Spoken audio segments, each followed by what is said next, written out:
రూపాయి చేతిలో ఉంటే 60 పైసలు ఖర్చు పెట్టుకోండి, 40 పైసలు దాచుకోండి. వీలుంటే 40 పైసలే ఖర్చు పెట్టుకొని 60 పైసలు దాచుకోండి. అర్జెంట్‌గా ఎలక్ట్రిక్ పొయ్యలు కొనుక్కోండి. అట్లాగే కావాలంటే ఇప్పుడేదో పొగ బయటికి రానటువంటి కట్టెల పొయ్యలు, పొగ బయటికి రాని బొగ్గుల పొయ్యలు గూడా వస్తున్నాయి. అవి గూడా కొనుక్కొని దగ్గర పెట్టుకోండి. ఎందుకంటే రాబోయే రోజుల్లో గ్యాస్ క్రైసిస్ అయితే తప్పదు. కొంతమేర కంట్రోల్ చేసినా ఇప్పుడు ఉత్పత్తి తగ్గుదల ఉంది గాబట్టి కష్టం. ఇంకా యుద్ధం తాత్కాలిక విరమణలున్నా మళ్ళీ ఇది కొనసాగే అవకాశం ఉంది. ఈ ఏడాది గ్రహస్థితుల ఆధారంగా కావచ్చు, ఆ గ్రహస్థితులను ముందు చెప్పినప్పుడు ఏం జరుగుతుందిలే అనుకున్నాం. కానీ ఒక్కసారిగా ఎట్టా జరిగిపోయిందో చూడండి.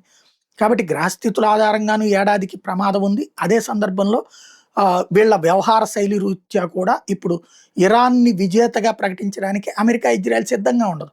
గల్ఫ్ దేశాలు కూడా అంగీకరించవు. కాబట్టి వీళ్ళు చేయాల్సిందే, దాన్ని నాశనం చేయాల్సిందే.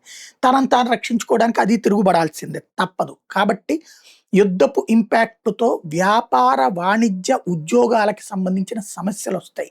నిత్యావసర వస్తువుల ధరలకు సంబంధించినటువంటి సమస్యలొస్తాయి. జాగ్రత్తగా ఉండాల్సిన సందర్భం.